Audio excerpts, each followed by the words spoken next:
இந்த இடம் விற்க மாட்டேங்குது. நிலத்தை வந்து நிறைய பேர் பார்க்குறாங்க. ஆனால் நிலம் விற்க மாட்டேங்குது. என்னன்னே தெரியலைங்க.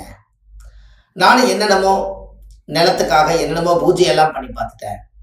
எனக்கு நிலம் விற்க மாட்டேங்குதுன்னு நிறைய பேர் ஜாதகம் பார்க்க வரும்போது, இந்த பூமி வித்துச்சுன்னா பிள்ளை கல்யாணம் பண்ணிடுவனுங்க, பையனை படிக்க வச்சிருவேன், ஒரு வீடு கட்டிக்குவேன், பாட்டம் போட்டு சம்பாரித்த சொத்து, பூர்வீக சொத்து, என்ன சாபமோ பாவமோ தெரியல.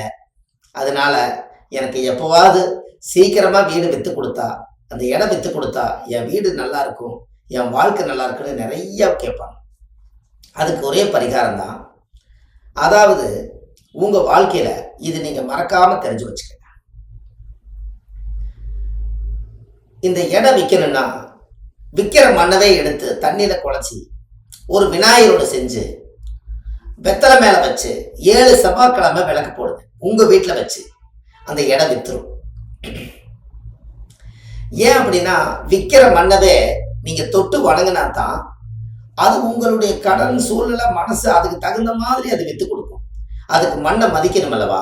இத்தனை நாளாக மண்ணை மிதித்தோம், இப்போ நம்ம மண்ணை தொட்டு கும்பிடணும். சும்மா போய் கும்பிடுங்கன்னா கும்பிடுவாங்களா?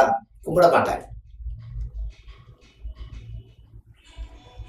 அப்போ அதனால நம்ம என்ன பண்ணலாம் அப்படின்னா, அந்த மண்ணை தொட்டு கும்பிடணும் அப்படின்னா வாழ்க்கையில் நீங்கள் ஒரு விநாயகர் சிலையை செஞ்சு மண்ணிலேயே விநாயகர் பிடிங்க. மண்ணிலேயே விநாயகர் பிடிச்சி நீங்கள் அதுக்கு ஒரு வெத்தலை மேலே வச்சு தான் அந்த சாமி நீங்கள் கும்பிடணும்.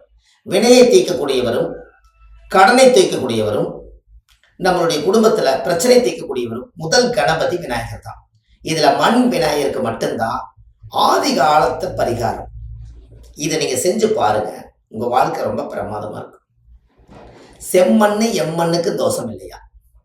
அந்த செம்மண்ணில் ஒரு விநாயகரை பிடிச்சி தேங்காவை உடைச்சி வச்சு ஃபஸ்ட்டு நாள் சாமி கும்பிட்டு 7 செவ்வாய்க்கிழமை விளக்கு போட்டு சாமி கும்பிடுங்க. வீட்டில் தினமும் நீங்கள் கும்பிடலாம். இடம் விற்கணும், நல்லவங்க வந்து வாங்கணும், அந்த காசு நல்லதுக்கு பயன்படணும்னு நீங்கள் பிரார்த்தனை பண்ணி விளக்கேற்றுங்க. அது எவ்வளோ நல்ல வேலை செய்யுதுன்னு பாருங்க. இதெல்லாம் எளிமையான ஆதிகால பரிகாரம். இதெல்லாம் உங்களுக்கு ரொம்ப ரொம்ப இடம் விற்கிறதுக்கு நாம் இடத்த எத்தனையோ அந்த இடத்துல மரம் செடி கொடி உயிரினங்கள் எல்லாத்தையும் அழிச்சிருப்போம். ஆனால் அந்த மண் ஒரு சாபத்தில் நிற்கும். அது என்ன சாபனே தெரியாது. அப்போ என்னைக்கு நீங்கள் அதை தொட்டு வணங்குறீங்களோ அன்னைக்கு உங்களுடைய கஷ்ட சூழ்நிலையை அறிஞ்சு தெரிஞ்சு புரிஞ்சு அந்த மண் உங்களுக்கு சாதகமாக பயன்படும்.